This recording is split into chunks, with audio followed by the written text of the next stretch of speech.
Nestle সারা বিশ্বের সবচেয়ে বড় খাদ্য ও পানীয় উৎপাদনকারী কোম্পানি। তারা 200টিরও বেশি ব্র্যান্ড পরিচালনা করছে। চকলেট, কফি, শিশু খাদ্য, পানি, আইসক্রিম কি নেই তাদের কোম্পানিতে? মানুষের চাহিদার এমন কোনো পণ্য নেই যা নেসলে উৎপাদন করে না। তবে এই কোম্পানির বিরুদ্ধে কিছু ভয়ঙ্কর জিনিসের অভিযোগ আনা হয়। শিশু হত্যা, শিশু শ্রম, গরিবদের শোষণের বস্তু বানানো, মানবাধিকার লঙ্ঘন সহ আরও কেলেঙ্কারির অভিযোগ আনা হয়েছে।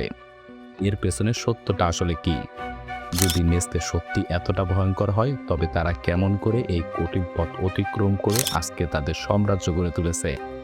এই ভিডিওটি নেসলের অন্ধকার জগতের একটি যাত্রাপথ হতে চলেছে। নেসলে হয়তো বিশ্বের সবচেয়ে বিতর্কিত কোম্পানিগুলোর মধ্যে একটি। আর এই গল্প বুঝতে হলে আমাদের প্রথমে নেসলের শুরুর দিকটা নজর রাখতে হবে।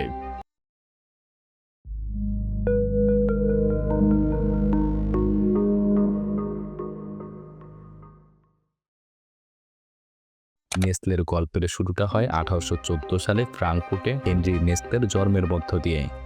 তার পরিবারের কাচের ব্যবসা ছিল। এই ব্যবসাটি বহু প্রজন্ম ঘুরে অবশেষে হেনরির বাবার কাছে এসেছে।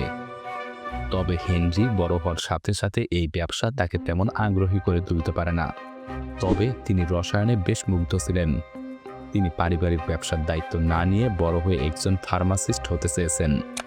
এর ফলে তার এবং তার বাবার মধ্যকার সম্পর্কের এক ফাটল সৃষ্টি হয়।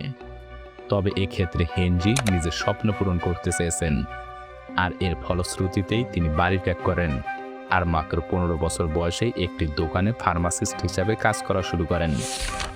এরপর হেনরি জার্মানি ছেড়ে সুইজারল্যান্ডে বসবাস শুরু করেন, যেখানে গিয়ে তিনি রাসায়নিক পরীক্ষা নিরীক্ষা এবং ঔষধ তৈরির ব্যাপারে কাজ করা শুরু করেন।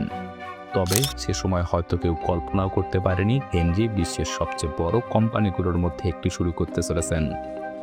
আর প্রকৃতপক্ষে নেসলের মূল অফিস এখনও সুইজারল্যান্ডে রয়েছে।